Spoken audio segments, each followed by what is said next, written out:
किसान भाइयों, अगर आप डेयरी फार्म का नया काम शुरू करने जा रहे हैं और आपको इस काम के बारे में बहुत ज़्यादा जानकारी नहीं है, तो पहली बात तो जय गांठ बांध लें। फार्म का काम एकदम बड़े स्तर पर शुरू ना करें।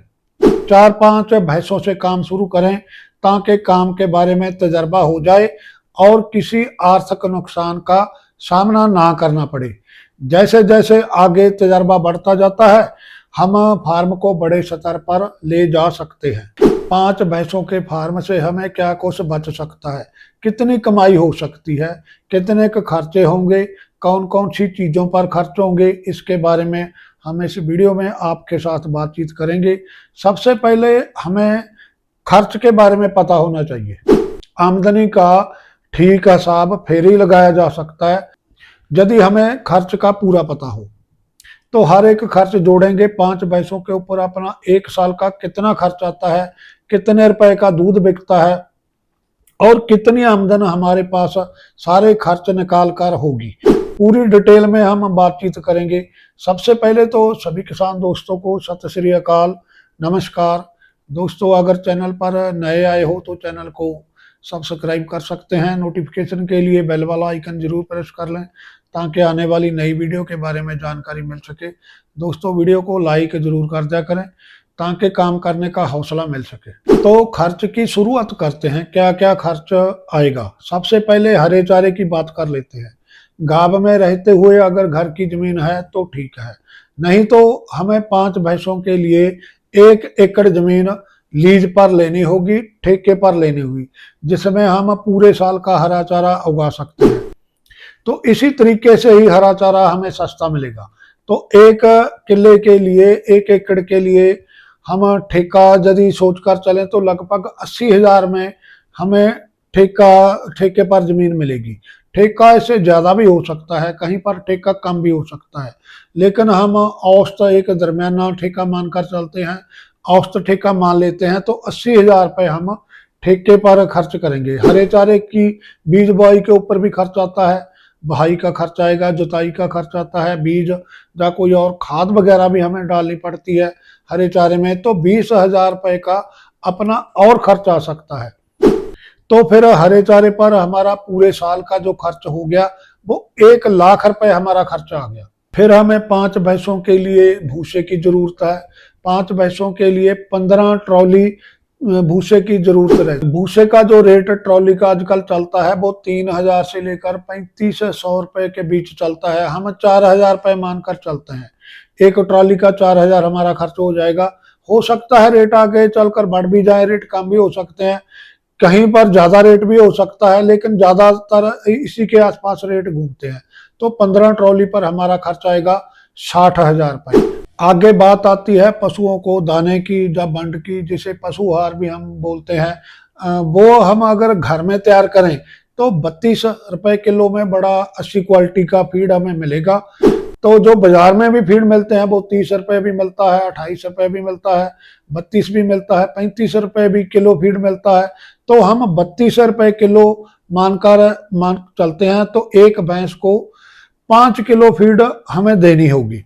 पूरे साल का जो हम हिसाब किताब जोड़ते हैं, क्योंकि जब भैंस हमारी ड्राई पीरियड में होती है तो उस समय हम फीड कम भी डालते हैं, लेकिन जब पशु ताजा ब्यांत होता है, ज्यादा दूध देता है, तो फीड भी हमें ज्यादा देनी होती है। 6-7 किलो तक हम फीड डालते हैं।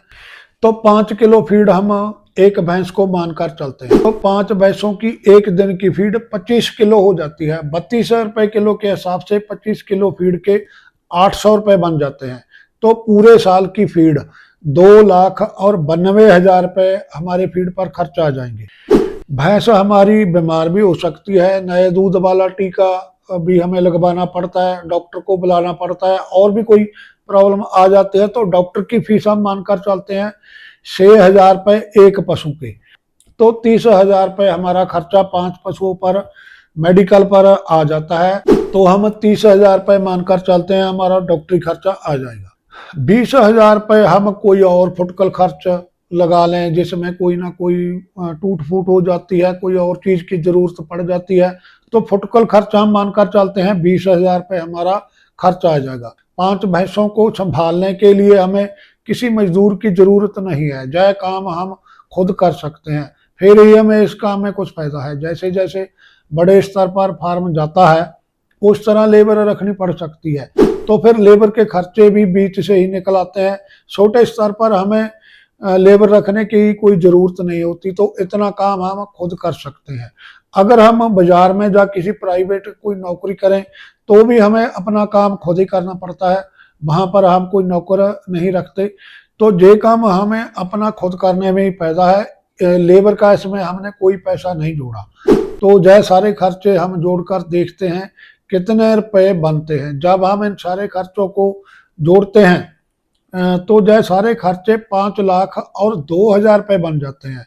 हो सकता है इसमें कुछ बंदे सहमत ना हो, जिनको ये ठीक ना लगे, कुछ खर्चे कम वो बोलेगा, कोई खर्च ज्यादा भी बोल सकता है, लेकिन अप्रोक्सीमेटली जो अनुमानित खर्चे इतने होंगे। थोड़ा बहुत फर्क होगा, 19-21 का फर्क होगा, कोई ज्यादा फर्क इसमें नहीं होगा, ये खर्चे तो होंगे ही होंगे। अब बात करते हैं आमदनी की। भैंसों से हमें आमदनी कितनी होगी? अगर हम 12-13 लीटर वाली भैंस रखते हैं फिर हमें कुछ इनकम हो सकती है। 10-12 भैंस रखने से अच्छा है कि 80 नस्ल की आप 5 भैंसें ही रख लें। तो 5 भैंसें अगर अपने पास 80 नस्ल की हो तो हम पहले 4 महीने 12 लीटर दूध मानकर चलते हैं। इनमें कोई भैंस दूध कम भी देगी, कोई भैंस दूध ज्यादा भी देगी। अगर 80 नस्ल की भैंस हो तो 12 लीटर दूध पहले 4 महीने तक वो दे देती है। अगर 5 भैंसों का हम एक दिन का दूध 12 लीटर के हिसाब से लगाएं तो 60 लीटर दूध बन जाता है। तो 4 महीनों में हमारे पास 7200 लीटर दूध बन जाएगा। उससे अगले 3 महीने भैंसें दूध और घटा देगी, तो अगले 3 महीनों में हमें 10 लीटर दूध मानकर चलना होगा। तो 5 भैंसों का एक दिन का दूध 50 किलो हो जाता है और 3 महीने का दूध जो हो जाएगा 4500 किलो 3 महीने का हो जाता है। उससे अगले 3 महीने बाद दूध और कम हो जाता है, दूध 6 लीटर 7 लीटर रह जाता है, कोई ज्यादा से ज्यादा 8 लीटर देती है। हम अगले 3 महीने के लिए 6 लीटर दूध मानकर चलते हैं। तो एक दिन का दूध 6 लीटर यदि हम माने तो 5 भैंस का दूध 30 किलो बन जाएगा और 3 महीने का दूध 2700 किलो बन जाएगा।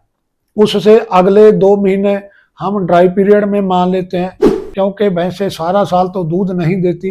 कुछ भैंसें हो सकता है इसमें से पहले ही दूध देना बंद करते हैं, हट जाए, तो अगले 2 महीने के लिए अपने पास कोई दूध नहीं होगा।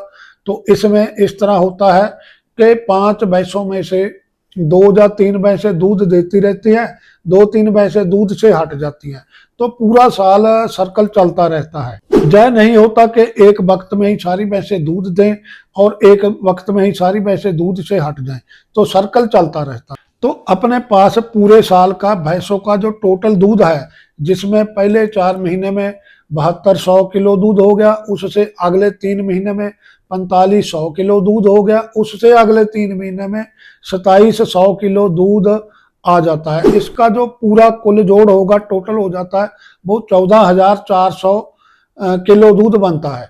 अब बात आती है रेट पर। रेट हमें पता है 80 रुपये भी रेट चलता है, 85 रुपये भी रेट चलता है, 65 रुपये भी चलता है, तो 60 रुपये भी रेट चलता है। हम एक दरमियाना औसत रेट मानकर चलते हैं, 70 रुपये का रेट हम मानकर चलते हैं। भैंस का इतना रेट तो हमें मिल ही जाता है, तो 14,400 लीटर का 70 रुपये के हिसाब से हमारे पास 10 लाख और 8,000 रुपये का दूध हो जाता है। अब हम निकालते हैं कुल बचत हमारे पास कितनी हुई। 10 लाख 8,000 में से कुल खर्च 5 लाख और 2,000 रुपये हम निकाल दें तो बचत 5 लाख और 6,000 रुपये हमारे पास एक साल की आती है। इसमें देसी खाद गोबर के पैसे हमने नहीं लगाए, इसमें कटड़े कटड़ियाँ के पैसे भी जोड़े जा सकते हैं, पर हमने इसमें वो नहीं लगाए क्योंकि उनके पालने का खर्च भी आ जाता है, तो हमने खर्च भी नहीं जोड़ा। तो हमने सिर्फ दूध के पैसे जोड़ लिए, तो हमारे पास लगभग 5 लाख रुपए की बचत होती है। मान लो इसमें से हमारी कोई भैंस खराब भी हो जाए, नए दूध ना हो, ग्राबर ना हो, क्योंकि इस तरह की प्रॉब्लम भैंसों में आती रहती है, तो हम और खर्च 50,000 रुपये इसमें और भी लगा दें तो हमारे पास फिर भी 4,50,000 रुपये की बचत हो जाती है। बाकी ये जरूरी नहीं कि आप 5 भैंसों से ही फार्म शुरू करें, 3 से भी शुरू कर सकते हैं, आप 2 भैंसों से भी शुरू कर सकते हैं, आगे कम को बढ़ा सकते हैं, क्योंकि 2-2 3-3 भैंसों हमारे पास पहले से होती हैं, छोटा मोटा शेड भी होता है, तो धीरे धीरे हम काम को आगे बढ़ा सकते हैं। कोई बड़ा कर्ज उठाकर काम शुरू करने की जरूरत नहीं, तो धीरे धीरे स्टेप बाय स्टेप अगर हम आगे बढ़ेंगे तो एक दिन अच्छा बड़ा डेयरी फार्म हमारे पास हो सकता है। तो भाई दोस्तों, इसके बारे में आपके क्या विचार हैं? आपको क्या लगता है कि काम शुरू करना चाहिए या कोई और काम कर लेना चाहिए? तो कमेंटों में अपनी राय जरूर दें। वीडियो के साथ अंत तक जुड़े रहने के लिए बहुत बहुत धन्यवाद दोस्तों। अगर वीडियो बढ़िया लगी तो लाइक ज़रूर करें, दूसरे दोस्तों के साथ वीडियो को शेयर ज़रूर कीजिएगा। धन्यवाद दोस्तों, सत श्री अकाल।